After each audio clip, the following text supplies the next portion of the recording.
ನಮಸ್ಕಾರ. ನೀವು ನೋಡ್ತಾ ಇದ್ದೀರಾ ನ್ಯೂಸ್ 18 ಡಿಜಿಟಲ್ ಕಾಂಟೆಂಟ್. ನಾನು ನವಿತಾ ಅಜಿನ್.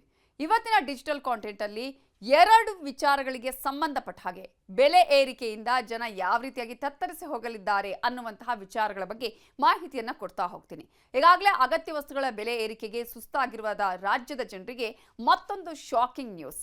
ಏನಪ್ಪಾ ಅಂತ ಹೇಳಿದ್ರೆ, ಈಗಾಗಲೇ ನಿಮಗೆ ಗೊತ್ತಿದೆ, ಸಾರಿಗೆ ಬಸ್ ದರ, ವಿದ್ಯುತ್, ಮೆಟ್ರೋ ಪ್ರಯಾಣ ದರ, ಪೆಟ್ರೋಲ್, ಡೀಸೆಲ್ ದರ, ಅಬಕಾರಿ ದರ, ಮುದ್ರಾಂಕ ಶುಲ್ಕ, ಹೀಗೆ ಎಲ್ಲಾ ಬೆಲೆಗಳು ಏರಿಕೆಯಾಗಿದ್ದು, ಇದೀಗ ಹಾಲಿನ ದರ ಏರಿಕೆಯೂ ಕೂಡ ಜನರಿಗೆ ಗಾಯದ ಮೇಲೆ ಬರೆ ಎಳೆದಂತಾಗಿದೆ. ಇಷ್ಟು ಮಾತ್ರ ಅಲ್ಲ, ಕರೆಂಟ್ ಶಾಕ್ ಕೂಡ ಕೊಟ್ಟಿದೆ. ಕರೆಂಟ್ ಬರೆಯು ಜನರಿಗೆ ಈ ಮೂಲಕ ಆಘಾತವನ್ನ ಕೊಟ್ಟಿದೆ. ಏಪ್ರಿಲ್ 1ರಿಂದನೇ ಜಾರಿಗೆ ಬರಲಿದೆ. ಈಗ ಹಾಲಿನ ವಿಚಾರದಲ್ಲಿ ನಾವು ಗಮನಿಸ್ತಾ ಹೋಗೋದಾದ್ರೆ, ಹಾಲಿನ ದರ ಹೆಚ್ಚಿಸೋದಕ್ಕೆ ರಾಜ್ಯ ಸರ್ಕಾರ ಗ್ರೀನ್ ಸಿಗ್ನಲ್ ಕೊಟ್ಟಿದೆ. ಹಾಲು ಒಕ್ಕೂಟ ಹಾಗೂ ರೈತರಿಂದ ಹಾಲು ದರ ಹೆಚ್ಚಳಕ್ಕೆ ಬೇಡಿಕೆ ಬಂದಂತಹ ಹಿನ್ನೆಲೆಯಲ್ಲಿ ಈಗಾಗಲೇ ಪ್ರತಿ ಲೀಟರ್ ಹಾಲಿನ ದರವನ್ನ 4 ರೂಪಾಯಿಗೆ ಜಾಸ್ತಿ ಮಾಡಲಾಗಿದೆ.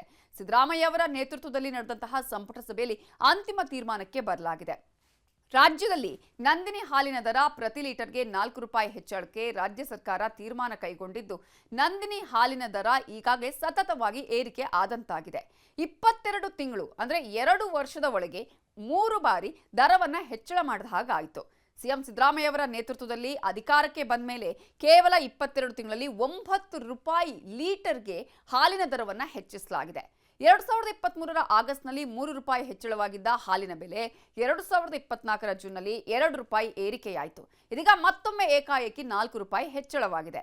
ಇನ್ನು ಈ ಮೂಲಕ ಕಾಫಿ ಟೀ ದರವು ಹೆಚ್ಚಳವಾಗುವ ಪರಿಣಾಮವನ್ನು ಕೂಡ ಎದುರಿಸಬೇಕಾಗತ್ತೆ.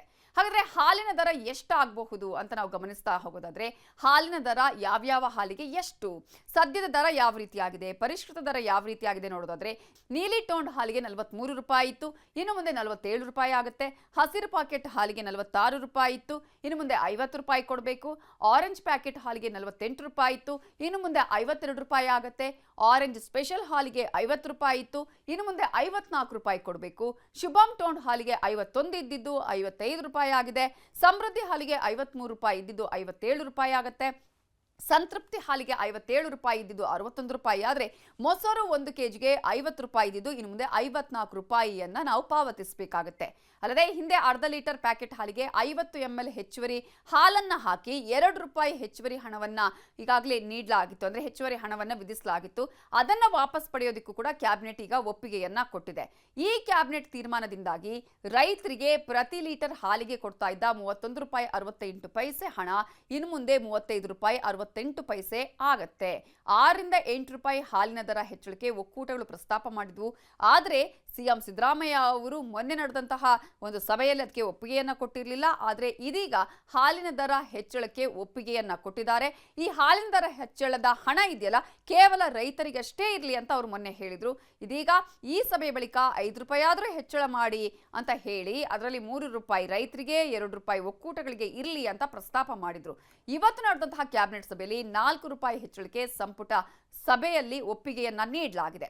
ಇನ್ನು 2 ವರ್ಷದಲ್ಲಿ ಏನೆಲ್ಲ ಬೆಲೆ ಏರಿಕೆ ಆಗಿದೆ ಅಂತ ನಾವು ನೋಡೋದಾದ್ರೆ, ಹಾಲಿನ ದರ 3 ಸಲ ಒಟ್ಟು 9 ರೂಪಾಯಿ ಏರಿಕೆ ಆಗದಂಗಾಯಿತು. ಮೆಟ್ರೋ ಟಿಕೆಟ್ ದರ 50ರಿಂದ 60% ಏರಿಕೆಯಾಗಿದೆ. ವಿದ್ಯುತ್ ದರ ಯೂನಿಟ್ಗೆ ಈಗಾಗಲೇ 36 ಪೈಸೆ ಏರಿಕೆಯಾಗಿದೆ. ಬಸ್ ಟಿಕೆಟ್ ದರ 3ರಿಂದ 10 ರೂಪಾಯಿ ಏರಿಕೆಯಾಗಿದೆ. ಮುದ್ರಾಂಕ ಶುಲ್ಕ ದರ 50ರಿಂದ 500 ರೂಪಾಯಿ ಏರಿಕೆಯಾಗಿದೆ. ಪೆಟ್ರೋಲ್ ಡೀಸೆಲ್ ಲೀಟರ್ಗೆ 2 ರೂಪಾಯಿ ಏರಿಕೆಯಾಗಿದೆ. ಆಸ್ತಿ ದಾಖಲೆ ನೋಂದಣಿ ಶುಲ್ಕ 200% ಹೆಚ್ಚಳ ಆಗಿದೆ. ಲೀಟರ್ ನೀರಿಗೆ 1 ಪೈಸೆ ಹೆಚ್ಚಳ ಆಗುವಂತಹ ಸಾಧ್ಯತೆಗಳು ಕೂಡ ಇದೆ. ಇದರ ಜೊತೆಗೆ ಕರೆಂಟ್ ಶಾಕ್ ಕೂಡ ಈಗ ದೊಡ್ಡ ಮಟ್ಟದಲ್ಲಿ ಜನರಿಗೆ ಶಾಕ್ ಅನ್ನ ಹೊಡಿತಾ ಇದೆ. ಸೊ ಪ್ರತಿ ಯೂನಿಟ್ಗೆ 36 ಪೈಸೆ ಹೆಚ್ಚಳವನ್ನ ಮಾಡಿದೆ ಕೆಇಆರ್ಸಿ. ಹಾಲಿನ ದರ ಈ ರೀತಿ ಆದ್ರೆ ಈಗ ಕರೆಂಟ್ ಶಾಕ್ ಕೂಡ ಜನರಿಗೆ ಬರೆಯನ್ನ ಎಳಿತಾ ಇದೆ. ಇದು ಕೂಡ ಏಪ್ರಿಲ್ 1ರಿಂದನೇ ಜಾರಿಗೆ ಬರುವಂತೆ ವಿದ್ಯುತ್ ದರ ಹೆಚ್ಚಳ ಮಾಡಿ ಕರ್ನಾಟಕ ವಿದ್ಯುತ್ ಶಕ್ತಿ ನಿಯಂತ್ರಣ ಆಯೋಗ ಅಂತ ಹೇಳಿದ್ರೆ ಕೆಇಆರ್ಸಿ ಆದೇಶವನ್ನ ಹೊರಡಿಸಿದೆ.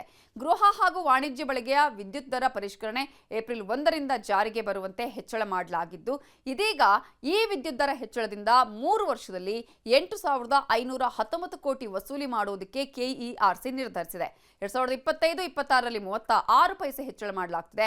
26-27ರಲ್ಲಿ ಪ್ರತಿ ಯೂನಿಟ್ಗೆ 35 ಪೈಸೆ, 27-28ರಲ್ಲಿ ಪ್ರತಿ ಯೂನಿಟ್ಗೆ 34 ಪೈಸೆ ಹೆಚ್ಚುವರಿಯಾಗಿ ವಿಧಿಸೋದಕ್ಕೂ ಕೂಡ ಆದೇಶ ನೀಡಲಾಗಿದೆ.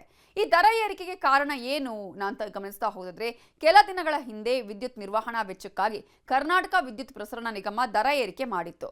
ಇದೀಗ ವಿದ್ಯುತ್ ಪ್ರಸರಣ ಮತ್ತು ಸರಬರಾಜು ಸಂಸ್ಥೆಗಳ ಸಿಬ್ಬಂದಿಯ ಪಿಂಚಣಿ ಗ್ರಾಚ್ಯುಯಿಟಿ ಹಣವನ್ನ ಗ್ರಾಹಕರಿಂದಲೇ ವಸೂಲಿ ಮಾಡಲಾಗುತ್ತೆ.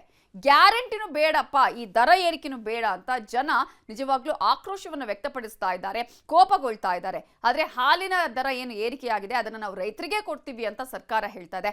ಹಾಗೇನಾದ್ರೂ ಆದ್ರೆ ಓಕೆ, ಆದ್ರೆ ಅದನ್ನ ಬಿಟ್ಟು ಗ್ಯಾರಂಟಿಯ ವಿಚಾರಗಳಿಗೆ ಸಂಬಂಧಪಟ್ಟ ಹಾಗೆ ಬಳಸಿದ್ರೆ ಜನರ ಆಕ್ರೋಶಕ್ಕೆ ಗುರಿಯಾಗಬೇಕಾಗಿರೋದು ಸಹಜವೇ. ಜೊತೆಗೆ ಈಗಾಗಲೇ ಕರೆಂಟ್ ಬಿಲ್ ಅನ್ನು ಕೂಡ ಏರಿಕೆ ಮಾಡಲಾಗಿದೆ.